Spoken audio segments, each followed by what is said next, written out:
Assalamualaikum teman. Ini adalah labu Thorsten yang saya tanam. Ada di video saya sebelumnya bagaimana proses penyerbukan manual dan ketika dia masih muda, masih hijau ya. Ini saya tanam 2 pohon dan alhamdulillah saya bisa panen 6 buah. Dan sudah saya bagikan ke tetangga, adik, dan orang tua saya. Ini yang tersisa. Beratnya bervariasi ya, jadi tidak sama rata beratnya.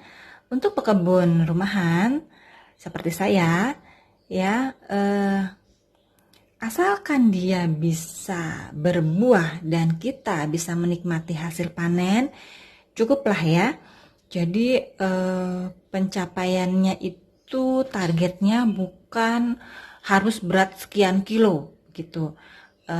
Tapi kalau saya sebagai pekebun rumahan, saya hanya berharap asalkan tanaman yang saya tanam bisa menghasilkan dan saya bisa menikmati, syukur-syukur bisa berbagi, cukuplah itu ya. Baik, kali ini saya akan membagikan video bagaimana cara mengolah labu Thorsten ini. Saya akan membuat kue lumpur labu kuning ya. Saya tidak menggunakan semuanya. Saya hanya butuh 500 gram ya, yang akan saya kukus dulu seperti ini. Teman-teman silahkan ikuti ya bagaimana prosesnya. Setelah dibelah, penampakannya seperti ini ya. Jadi dia berongga agak besar. Kalau Thorsten ini dia rongganya agak besar, bijinya lebih banyak. Beda dengan labu madu yang seperti kacang itu ya bentuknya. Ini juga jenisnya labu madu, labu manis dia. Sama-sama, cuman dia namanya labu madu Thorsten. Kalau yang seperti kacang kita hanya mengenal sebagai labu madu. Labu madu Thorsten ini dia seperti apa ya? Seperti kesemek itu, dia ada kayak seperti lapisan kapur gitu ya. Jadi ini tertinggal nodanya ini seperti ini. Ini adalah lapisan luar dari labu Thorsten. Baik, kita akan mulai prosesnya ya. Pertama-tama ini akan saya kupas, kemudian saya akan kukus. Kita hanya butuh 500 gram. Ini dandangnya sudah saya panaskan terlebih dahulu ya teman. Ini saya akan masukkan. Kemudian labu yang sudah saya potong-potong saya akan letakkan dalam dandang. Dikukus sekitar 15-20 menit sampai dia lunak, kemudian langsung dihaluskan dalam keadaan panas. Ini sudah saya kukus ya. Sekarang saya akan menghancurkannya. Ini saya pakai ulekan saja. Teman-teman bebas mau menghancurkannya pakai apa, pokoknya intinya dia dihancurkan.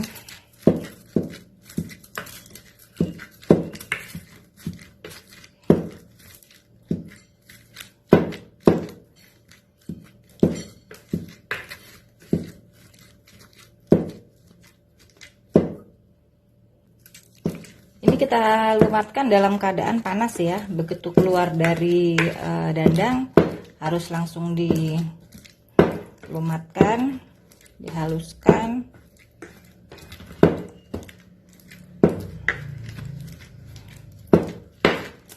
Setelah halus seperti ini, kita sisihkan dulu supaya agak dingin. Lalu kita akan mengocok telur dan gula ya. Ini gulanya 250 gram dan 3 butir telur ya, langsung dicampur saja. Kemudian kita mixer sampai putih ya.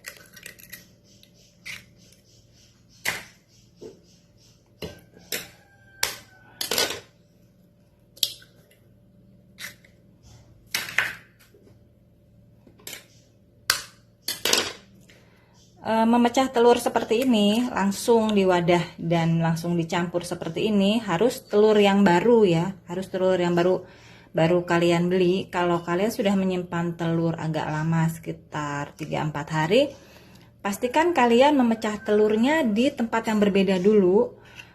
Takutnya telurnya tidak bagus sudah langsung tercampur ya.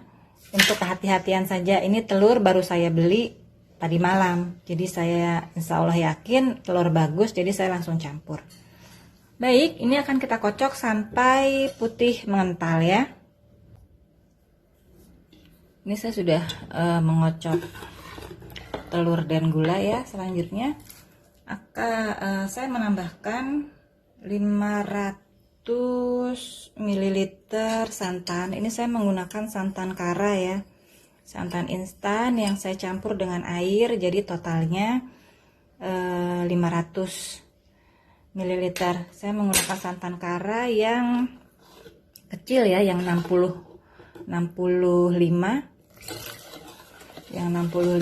ml, lalu saya campur dengan air. Teman-teman jika mau menggunakan santan asli atau santan yang segar juga sangat bagus. Ini saya seadanya isi dapur saya. Ini sambil dikocok dimasukkan sedikit-sedikit ya, seperti ini.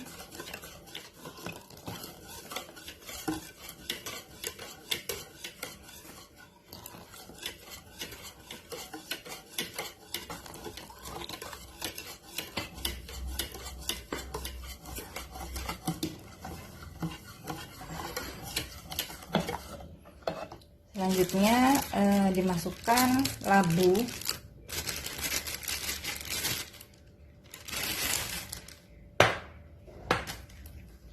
Labu yang sudah kita haluskan tadi dimasukkan sedikit-sedikit sambil diaduk ya.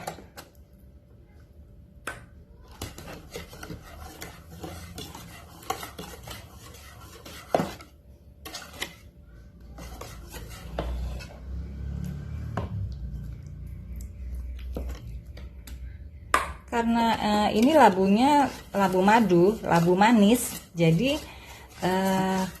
kalau teman-teman merasa tidak suka terlalu manis, gulanya bisa dikurangi ya.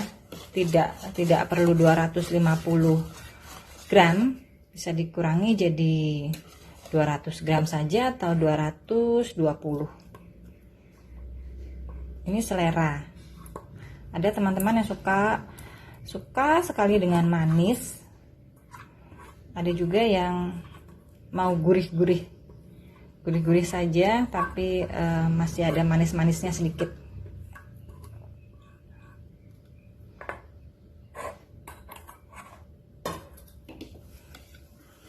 Kita aduk lagi.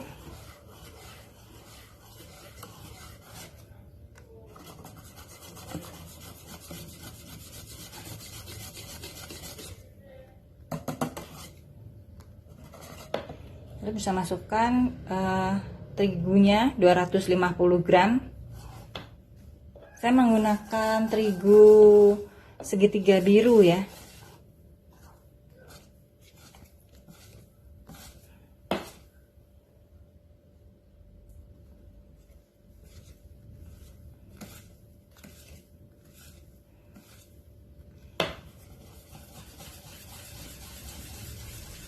Masukkan sedikit-sedikit sambil diaduk.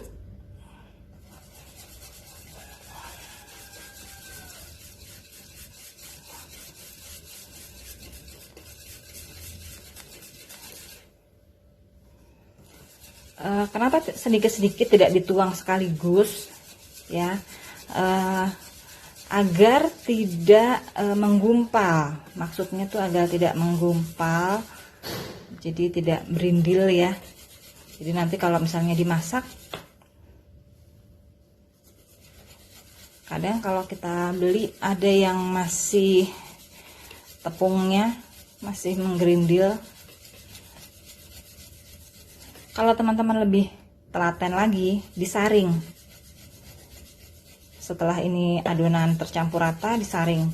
Tapi saya tidak akan menyaring, saya akan langsung saja.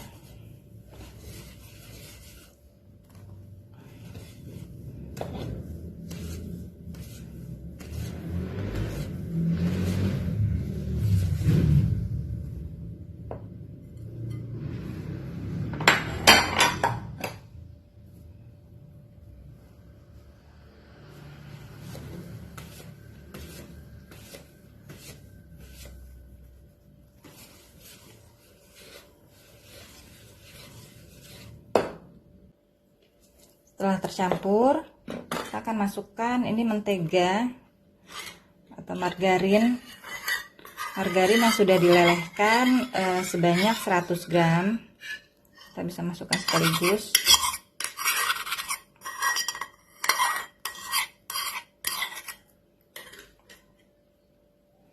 Lalu kita aduk rata lagi.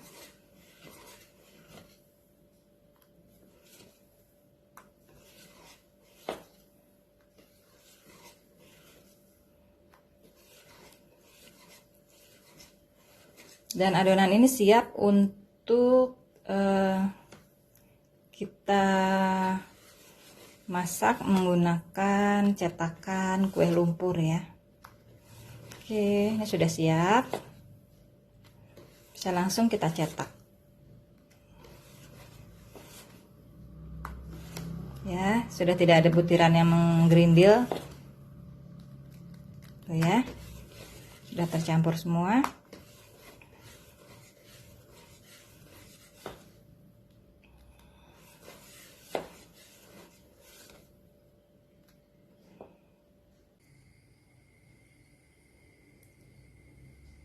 Ini saya sudah mulai memanaskan ya. Ini cetakan masih ada mereknya ya. Ini saya beli di Surabaya. Nama tokonya Arlisa. Dia lumayan murah. Toko perabot dapur ya. Segala panci cetakan kue aneka macam, dari kue jadul sampai kue modern. Di sana cetakannya ada dan dia murah. Ini saya beli dulu. Nih harganya masih ada. 61.000, ini sekitar 3-4 tahun yang lalu saya beli 61.000 ya. Ini saya sudah mulai mencetak dan ini akan saya tutup. Apinya kecil saja ya teman, tidak perlu terlalu besar, takutnya nanti dia bawahnya cepat gosong tapi atasnya belum terlalu matang.